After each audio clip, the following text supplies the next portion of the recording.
Meanwhile, in storm-soaked Pampanga, streets have turned into rivers and routines into survival. But amid the rising tide, locals carry on selling, paddling, and hoping for clearer days ahead. Denise Osorio reports. Nearly 700,000 people have been affected across the entire province of Pampanga following a series of typhoons that just battered the Philippines. According to the Pampanga Provincial Disaster Risk Reduction and Management Office, or PDRRMO, the impact of typhoons Bising, Krising, Dante, and Emong, enhanced by the southwest monsoon, has been devastating. Meron po kaming naitatalang 210,527 families na apektado or 681,961 individuals. Ganon po kalala ang sitwasyon at epekto ng ating sunod-sunod na pagbagyo po dito sa probinsya ng Pampanga.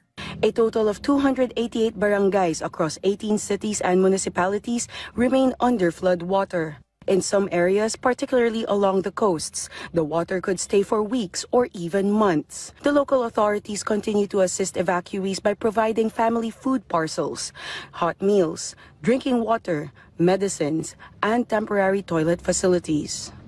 Meron po tayong provision dyan, hindi lamang po ng family food packs, kundi ng mga hot meals na agad po nilang makakain habang po nagsastay po sila sa evacuation centers at masiguro po natin na sila ay busog at malusog.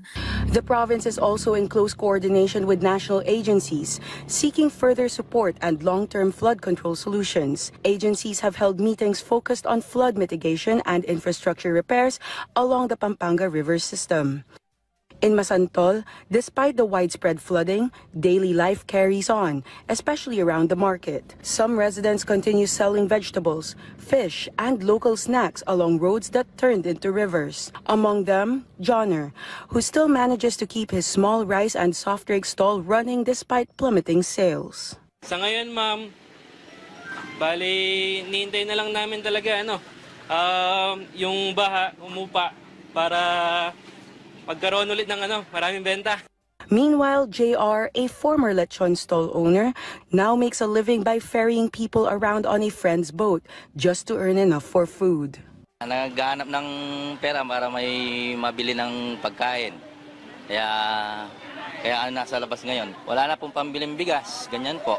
Despite everything, the PDRRMO urges residents to remain vigilant, heed official warnings, and prepare for possible further flooding in the coming days.